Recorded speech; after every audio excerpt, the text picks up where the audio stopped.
Ku mukunzi wanjye wa kera, amahoro y'Imana abane nawe. Mfashe uyu mwanya ndakwandikira ngira ngo ngushimire cyane kuba waravuye mu buzima bwanjye. Najyaga mbyumva mu ndirimbo bavuga ko ibyo uha agaciro uyu munsi ari uko ari byo ubasha kubona. Icyakora ubu nibwo mbonye ukuri kwabyo. Tukiri kumwe nabonaga urenze, nkumva ntawakundutira ku isi. Nkihanganira ibibi wakoraga byose, nkumva ko ari ibisanzwe mu rukundo. Nkagira ngo ibibera mu rwanjye ni rusange ku bakundana bose. Sinari nzi ko hariho abandi bantu bagira umutima ukunda nta buryarya, birinda kubabaza abo bakunda ngo babakundireho abandi, kubera ko wari warampumye amaso. Byabanje kungora cyane igihe namenyaga ko ugiye. Nabonaga ubuzima busa n'ubusojwe, numvaga ari nk'inkota inyinjiye mu mutima. Nararyamaga nkabura ibitotsi, ku manywa nkirwa ndira ubutitsa. Nahoraga mu cyumba ntagira aho njya, nari narananutse narashizemo wese. Numvaga isi yose iri ku mutwe wanjye, nari ndemerewe nsa n'uwikoreye umutwaro.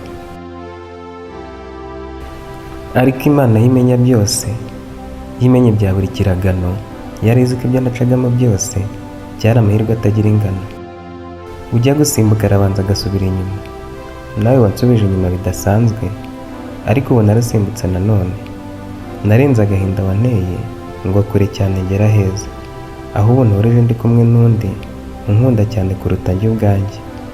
Umpora hafi ibihe byose, utazi kubabaza uwo akunda, uharanira ibyishimo byanjye, utareba inyungu ze gusa akareba iz'abandi. Ubwo nyine ndavuga izanjye. Uyu niwe naburaga kuva kera. Ubwenge buza ubujiji wihise koko. Nibaza impamvu ntamumenye imbere yawe, ngo umwanya nataye ndi kumwe nawe aba ari we twawumaranye wose. Ubu tuba tugeze kure cyane, twarateye imbere muri byose.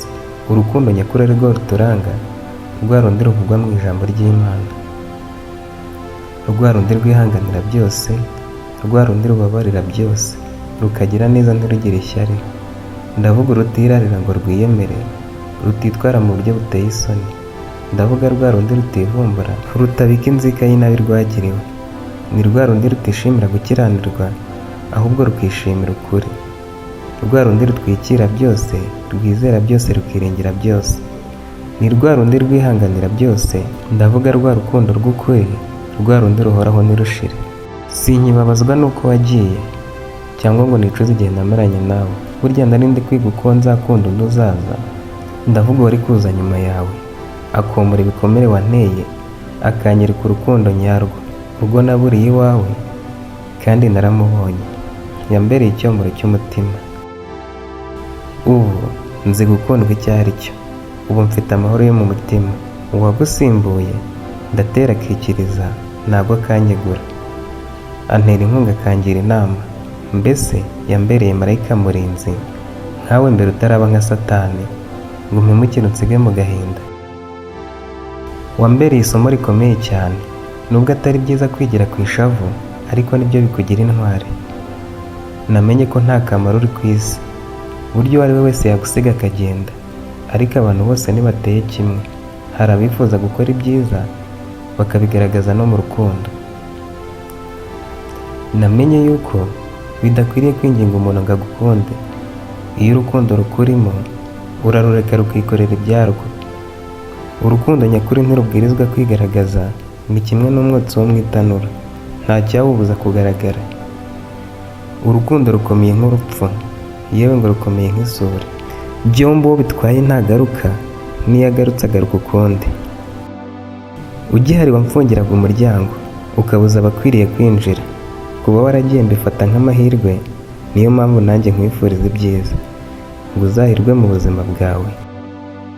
Niba ibyiza wabuze wanjye ari byo byatumye ugenda, nyamuneka uzabibona aho wagiye. Kandi niba ibibi ari byo wahunze, uzahirwe n'uzahure nabyo ukundi. Hari ubwo nifuzaga ko wangarukira, ariko nifuzaga nabi. Icyo nkwifuriza ni uko wakwishima, ukishima nk'uko nishimye, cyangwa ukabirenza. Ntuzongere kwitwaza icyo uri cyo ngo ukomeretse amarangamutima y'abandi. Imana ukorera ijya ikorohereza. Mbese uzabona ibyiza mukunzi wa kera, yari uwagukundaga.